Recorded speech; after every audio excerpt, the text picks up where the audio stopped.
Hello friends, नमस्कार।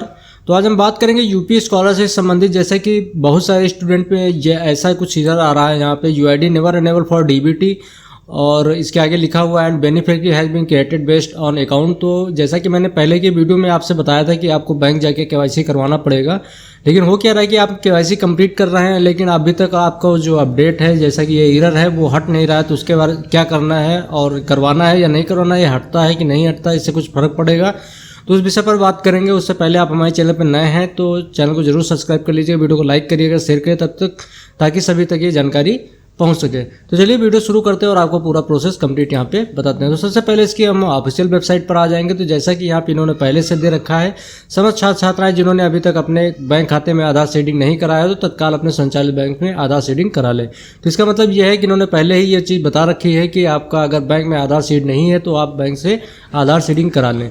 और दूसरी चीज़ ये आती है कि आपके बैंक में आधार सीड है, एनपीसीआई सर्वर से आपका खाता मैप है या नहीं है, इसका कैसे पता लगाएंगे। तो यहाँ पे हम इसकी आधार की ऑफिशियल वेबसाइट पर आ जाते हैं और यहाँ पर आने के बाद सबसे पहले आपको करना क्या है कि माई आधार की वेबसाइट पर आ जाएंगे। अगर मोबाइल से आप सर्च कर रहे हैं तो डायरेक्ट आप यहाँ पे आ सकते हैं। इसका लिंक मैं आपको डिस्क्रिप्शन बॉक्स में दे दूँगा, जहाँ से डायरेक्ट आप उस पेज पे पहुँच सकते हैं। तो यहाँ पे इतना होने के बाद, जैसे कि यहाँ पे पहले से दिया गया है कि आपको बैंक खाते में आपको आधार सीडिंग करवाना है, तो आधार सीड बहुत से अकाउंटों पे होता है। जैसे कि आपको मालूम है कि आप अपने बैंक से आधार के माध्यम से पैसा निकाल लेते हैं, लेकिन उसका ये मतलब नहीं होगा कि आपका वो आधार जो है डीबीटी के लिए एलिजिबल है। तो इसके लिए सबसे पहले आपको करना क्या पड़ेगा, उस विषय पर बात करेंगे। तो सबसे पहले इसके लिए हम आधार की वेबसाइट पर आते हैं, इसको चेक करने के लिए कि आप कैसे चेक करेंगे।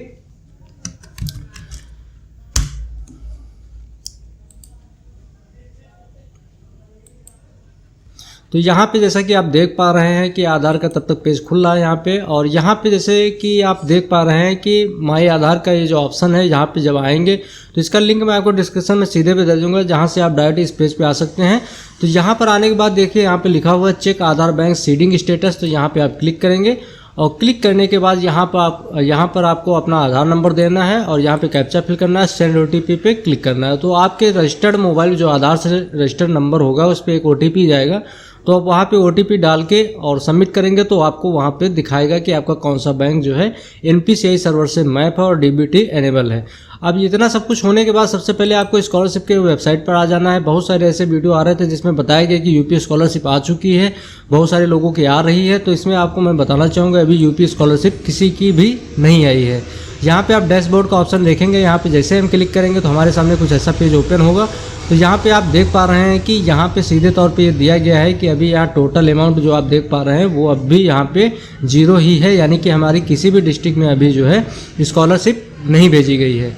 ये स्कॉलरशिप क्या लेट इसलिए हो रहा है क्योंकि इसमें काफ़ी ज़्यादा प्रॉब्लम आ रही है, उनको अपडेट करने में टाइम लग रहा है।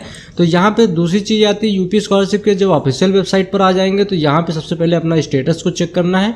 तो अब यहाँ पे हमको बताना चाहेंगे जिन लोगों की स्कॉलरशिप आ रही है उनका पहले के सत्र की जो स्कॉलरशिप रह गई थी, कुछ लोगों की नहीं आई थी, उनकी स्कॉलरशिप भेजी गई है। इस सत्र की अभी तक स्कॉलरशिप किसी की नहीं आई है। तो यहाँ पर आने के बाद यहाँ पे जब फ्रेश लॉगिन पे जाएंगे, आपको जो भी हो वैसे लॉगिन कर लेंगे और लॉगिन करने के बाद यहाँ पे सबसे पहले आपको अपना रजिस्ट्रेशन नंबर पेस्ट करना है, रजिस्ट्रेशन नंबर यहाँ पे लिख देना है और यहाँ पर सबसे पहले कैप्चा फिल करना और सबमिट पे क्लिक करना है। तो सबमिट पे जैसे हम क्लिक करेंगे तो हमारे सामने कुछ ऐसा इंटरफेस आएगा। तो यहाँ पे आप देख पा रहे हैं कि यहाँ पे सारे स्टेप ग्रीन होने चाहिए, सब कुछ कंप्लीट है। तो यहाँ पे चेक करंट स्टेटस का जब यहाँ पे ऑप्शन आपको देखने को मिल रहा है, इस पर जैसे हम क्लिक करेंगे तो हमारे सामने कुछ ऐसा पेज ओपन होगा। तो यहाँ पे आप देख पा रहे हैं कि यहाँ पे सबसे पहली चीज़ यहाँ पे दी गई है UID never enable for DBT and beneficiary has been created based on account. तो यहाँ पे सबसे पहले मैं आपको बताना चाहूँगा कि अगर आपने अपने बैंक में केवाईसी कंप्लीट करवा ली है तब भी ये एरर जो है यहाँ से नहीं हटा है, तो इसके लिए मैं बताना चाहूँगा कि जैसा कि मैंने पहले भी वीडियो में बताया था कि आपका UID never enable for DBT का एरर तो है, लेकिन उसके बाद आपके जो पेमेंट का मोड है वो चेंज कर दिया गया है, आपका अकाउंट कर दिया गया है, जैसे कि यहाँ पे दिया गया है। तो यदि आपका पेमेंट मोड अकाउंट हो गया है आधार के मोड से चेंज होके, तो आपका ये एरर यहाँ से अब चेंज नहीं होगा।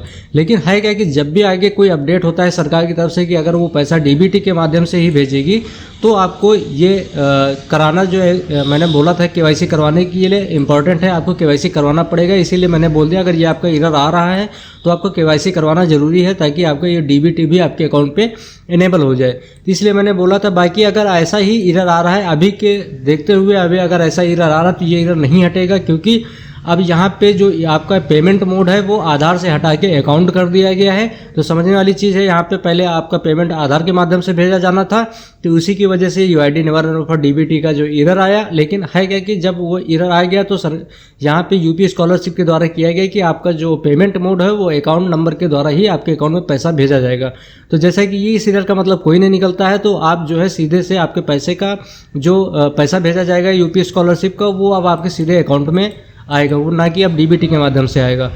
अगर इस तरह का एरर है तो अगर आपका केवल UID never enrol for DBT दिखा रहा है तो आपका एरर चेंज होगा। अभी अगर आपने KYC कंप्लीट करा दी है तो कुछ दिनों बाद ये जो पोर्टल रिफ्रेश होगा यूपी स्कॉलरशिप का, तो वो एरर अपने आप हट जाएगा। लेकिन जहाँ पे ये एरर दिखाई दे रहा है तो ये एरर अब नहीं हटेगा, क्योंकि अब ये आपका पेमेंट मोड अकाउंट कर दिया गया है, तो अब आपके खाते पर पैसा आ जाएगा। इसके लिए बिल्कुल भी घबराने की बात नहीं है, तो आपके अकाउंट में पैसा आएगा। लेकिन अगर सरकार द्वारा किसी तरह का कोई नया नियम लाया जाता है कि अगर हम DBT के माध्यम से ही पैसा भेजेंगे, तब ये आपका एरर चेंज होगा और ये अपने आप जो है अपडेट हो जाए। इसीलिए मैंने बोला था कि आप जो है अपने खाते को NPCI सर्वर से मैप करा दे, DBT एनेबल अकाउंट कंप्लीट करवा दे अपने बैंक में जाके, ताकि अगर ऐसा कुछ नियम आता है तो आपके अकाउंट पर ये जो एरर है वो हट जाएगा। लेकिन अभी के तौर पे देखा जाए, जैसा कि पेमेंट मोड अकाउंट हो चुका है, तो आपका एरर अभी ये नहीं हटेगा, आपकी स्कॉलरशिप आपके अकाउंट पर आ जाएगी। तो दी गई जानकारी से संतुष्ट हो तो चैनल को जरूर सब्सक्राइब कर लीजिएगा, वीडियो को लाइक करिए, शेयर करिए, ताकि सभी तक ये जानकारी पहुंच सके। तो हमारे वीडियो को अंत तक देखने के लिए धन्यवाद। आपका दिन शुभ हो।